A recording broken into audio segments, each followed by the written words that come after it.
ஒரு பத்திரிகை என்பது அவங்க நடக்கிற குற்றங்களை சுட்டி காட்டணும். நல்லா சுட்டி காட்டுங்க, தைரியமாக சுட்டி காட்டுங்க. சட்டசபையில் நான் பேசினேன், பத்திரிகை நண்பர்கள் இருக்கீங்களே, என்ன கையை காட்டினேன், கையை கொண்டு விடுங்க. எதுக்காக கையை காட்டினேன், எதுக்காக கொண்டு விடு நீங்கள் சொன்னீங்க சொல்லி தான் மக்களுக்கு புரிஞ்சிருக்கும். சொன்னீங்களா? இல்லை, ஒரு பக்கம் தானே காட்டினீங்க, மறுபக்கம் காட்டியிருந்தா தெரிஞ்சிருக்கும்ல இல்லையா? என்ன சொல்லி ஏன் சொல்லலை? அன்னைக்கு உங்களுக்கு செய்தி ஆக்கணும், விஜயகாந்தை போட பத்திரிகை வைக்கணும், ஏதோ ஒன்று செய்தி ஆக்கிட்டீங்க. ஏன்? பத்திரிகை என்பது ஒரு தூண்.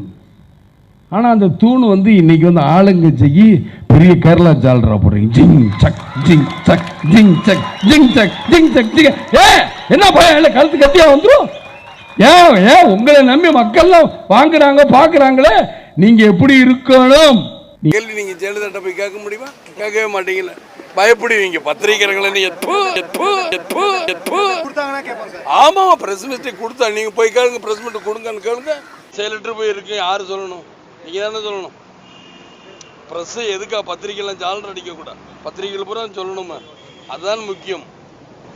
நீங்க எல்லா கேள்வியும் கேட்பீங்க. எதாவது உங்களுக்கு பிடிக்கலையோ, நீங்க எப்படி கேள்வி கேட்கிற உரிமை இருக்கோ அதே மாதிரி நான் பதில் சொல்ற உரிமை இருக்குல்ல. பதில் சொல்லணுங்கிற அவசியம் கிடையாது. சார், ஜெயாட்டி கேள்வி நீங்க கேட்கற உரிமை இருக்கும்போது எனக்கு பதில் சொல்லணுங்கிற உரிமை இல்லை. எங்க நீங்க பேசுறீங்க? மற்றவங்க டிஸ்டர்ப் பண்ணணும்னா கமெண்ட் இருக்க மாதிரியா தூக்கி அடிச்சிடும். பார்த்து சேர்ந்து வந்ததுனால நாளைக்கு ஜெயலலிதா இந்த ஊரை விட்டு ஓடுன்னு வச்சுக்கங்களேன். அப்படி கூட ஏன் அதை மாத்திரம் எழுதுங்களேன் பாப்பா. என்ன ஜெயலலிதா கையை காலை வெட்டி போடுமா? ஏன் பயப்படுறீங்க? ஓடுன்னு வச்சு எழுதுங்க. எல்லாரும் ஒன்று சேர்ந்தா ஓடுன்னு எழுதுங்களேன்.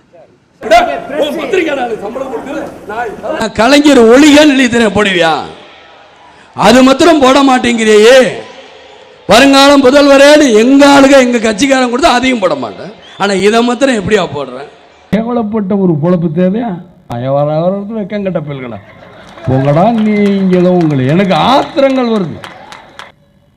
அரசன் அன்றே கொள்வான், தெய்வம் நின்று கொள்ளும்.